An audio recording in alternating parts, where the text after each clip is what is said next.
ముందు నేను చేసిన బెటా వీడియో అంటే ఈ బెటాస్ అనేవి ఎలా క్రియేట్ అయినాయి, ఇవి ఎలా డొమెస్టికేటెడ్ చేశారు, ఒక యాన్సెస్టర్స్ ఎవరు అనేది మొత్తం వీడియో అనేది చాలా క్లియర్ కట్గా కొత్తగా చెప్పాను. ఈ వీడియోలో హైబ్రిడ్ గురించి కాన్సెప్ట్ అనేది తీసుకొచ్చి చెప్పాను.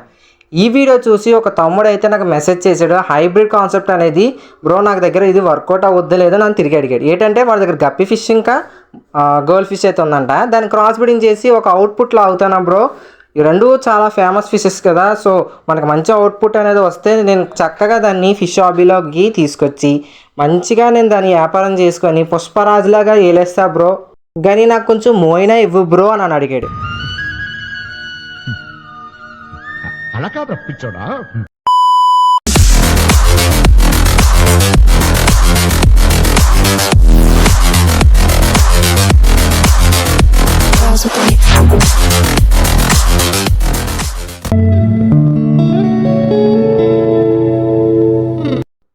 మిడిల్ క్లాస్ యాక్టివిటీస్కి స్వాగతం. ఈరోజు మన వీడియోలో అయితే హైబ్రిడ్ కాన్సెప్ట్ అనేది అందరూ కూడా మిస్గైడ్ అయిపోయారు. సో ఈ హైబ్రిడ్ అనేది ఎలా ఉంటుందో మంచిగా చెప్పబోతున్నాను ఈ వీడియోలో అయితే. సో హైబ్రిడ్ అనేది ఏం కాదు, the offspring of the between two different species. దానికి అర్థం ఏంటంటే రెండు రకాల జీవుల మధ్య కలయిక వల్ల పుట్టినదాన్ని హైబ్రిడ్ అని అంటారు. ప్రాక్టికల్గా చెప్తాను. ఇప్పుడు టైగర్ ఉంది, టైగర్కి వేరే రకమైంది, ఇంకా సింహం అనేది వేరే రకమైంది. సో ఈ రెండింటికి మధ్యన క్లాసెస్ అనేది అవ్వకుండా క్రషెస్ అనేది అయ్యి ఈ రెండింటికి కలయిక వల్ల పుట్టిన జంతువు అనేది హైబ్రిడ్ అవుతుంది. ఎందుకంటే ఈ రెండు వేరే వేరే రకం కాబట్టి. ఇది నేచర్లో జరగడం చాలా రేర్, కేవలం మన మనుషులు చేసే తిక్క పనుల వల్ల ఇవి పుడతా ఉంటాయి. సో మన అవుట్పుట్ అనేది అందరూ కూడా ఇలా ఉంటుందని అనుకుంటాం, కానీ అది రాంగ్. మనకి అవుట్పుట్ అనేది మరీ అంత బాగా రాదు. ఎందుకంటే ఇదిగో చూసారా, ఇప్పుడు మీకు ఇమేజ్ అయితే వేసాను చూసారా, దీని పేరు వచ్చేసి లైగర్. ఇది ఒక మేల్ లయన్కి ఒక ఫీమేల్ టైగర్కి పుట్టిన ఆఫ్స్ప్రింగ్.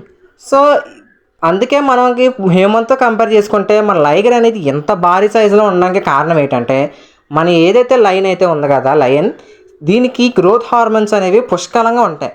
ఈ గ్రోత్ హార్మోన్కి మన టైగర్కి అంటే సింహంతో పోల్చుకుంటే టైగర్ అనేది ఎక్కువ మస్కులర్గా ఉంటాయి.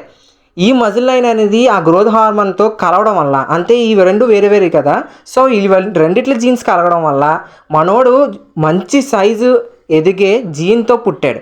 దానివల్ల మనం లయన్ ఇంకా టైగర్తో పోల్చుకుంటే లైగర్ చాలా పెద్దగా ఉంటాడు. కొంతమంది తెలివైన వాళ్ళు ఉంటారన్నమాట. ఈ తెలివైన వాళ్ళు ఏమడుగుతారంటే, బ్రో ఒక సింహానికి డొమెస్టికేటెడ్ పిల్లికి క్రాస్ బ్రీడింగ్ అనేది చేసి ఒక హైబ్రిడ్ పుట్టించచ్చు కదా, అందరూ పెంచుకుంటాం, ఒక సింహం పెంచుకున్నట్టుగా భలే క్యూట్గా అయితే ఉంటుంది కదా, అవుతుందా బ్రో అని అడుగుతారు. అది అవదమ్మా. హైబ్రిడ్ అనేది పుట్టడం అనేది చాలా రేరు. కొన్ని జీన్స్ అనేవి మ్యాచ్ అవ్వాలి, డిఎన్ఏ చూసుకోవాలి, ఇవి క్లోజ్ రిలేటివ్స్ అనేది అవుతూ ఉంటేనే ఈ హైబ్రిడ్ అనేది సరిగ్గా పనిచేస్తుంది. హైబ్రిడ్స్ పుట్టాలంటే ఒక ఫ్యామిలీలో ఉన్న స్పీసీస్ మధ్యన మాత్రమే జరుగుతుంది. ఇప్పుడు మనం ఎగ్జాంపుల్గా తీసుకున్నది క్యాట్ ఫ్యామిలీ. సింహం, పులి, చిరుతపులి, గుంటనక్క కాదు, బాబురు పిల్లి, ఇవన్నీ కూడా పిల్లి జాతికి సంబంధించిన జంతువులు. ఈ హైబ్రిడింగ్ అనేది మనుషుల మధ్యన కూడా జరుగుతుంది, చెప్తాను చూడండి. సో మన చీచుగాని అయితే తీసుకుందాం. చీచుగాడికి ఇప్పుడు 20 సంవత్సరాలు కానీ 25 సంవత్సరాలు కానీ వచ్చిందని అనుకుందాం. సో మన చీచుగాడి అయితే ఇప్పుడు పెళ్ళి అనేది చేసుకుంటున్నాడు, చక్కగా మన ఇండియన్ అమ్మాయినే చేసుకున్నాడు. సో వీడికి వచ్చే పిల్లలు అనేది ఎలా ఉంటారు, వీడి పోలికతోనూ వీళ్ళ అమ్మగారి పోలికతోనూ. సో ఒక ఇండియన్ బేబీ పుడుతుంది, ఎందుకంటే వీళ్ళిద్దరూ ఇండియన్సే కాబట్టి ఇండియన్ బేబీ పుడుతుంది చక్కగానే. సో ఇప్పుడు మన చీచుగాడు ఇండియన్ అమ్మాయిని కాకుండా ఓ చైనా అమ్మాయిని పెళ్లి చేసుకున్నాడు అనుకోండి. సో వీళ్ళకి పుట్టే పిల్లడు ఎలా పుడతాడు, చీచుగాడి పోలికతోని వాళ్ళ అమ్మగారి పోలికతోని పుడతాడు. ఒక హైబ్రిడ్లో పుడతాడు అన్నమాట, ఇండియన్ హాఫ్ చైనీస్ ఇలాగా. సో వీడు ఒక హైబ్రిడ్ మన మధ్యనే. సో ఇలా అప్పుడప్పుడు జరుగుతూ ఉంటుంది. సో ఇప్పుడు మన చీచుగాడు ఇంకో ఎగ్జాంపుల్ తీసుకొని ఒక ఆఫ్రికన్ అమ్మాయిని పెళ్లి చేసుకున్నాడు అనుకుందాం అంతే. సో ఇప్పుడు కూడా చీచుగాడు పోలికలు మళ్ళీ దాంతోపాటు వాళ్ళ అమ్మగారి పోలికలతో ఒక హైబ్రిడ్ పుడుతుంది, మళ్ళీ half Indian half African.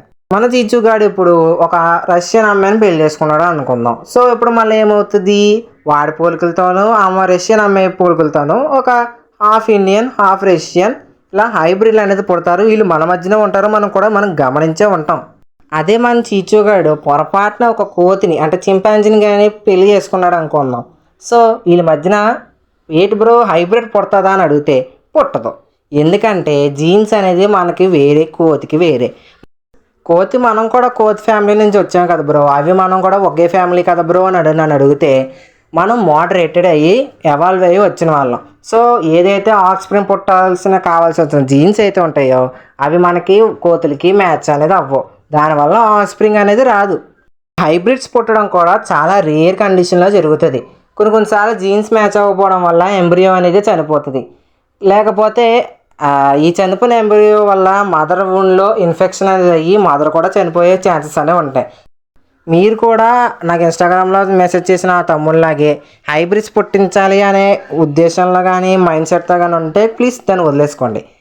Video worth అనిపిస్తే, ఇన్ఫర్మేషన్ బాగా బాగుంది వర్త్ అనిపిస్తే లైక్ అనేది చేయండి. దాంతోపాటు ఇందాక మాట్లాడుకున్నాం కదా half Indian half African. So అలాగా మీరు కూడా హైబ్రిడ్ జాబితాలో ఉన్న వాళ్ళు అయితే అంటే వీడియో చూస్తున్న వాళ్ళు ఉండే వాళ్ళు అయితే కింద కామెంట్ అనేది చేయండి. మరిన్ని వీడియోస్ కోసం మన ఛానల్ అయితే సబ్స్క్రైబ్ అనేది చేసుకోండి.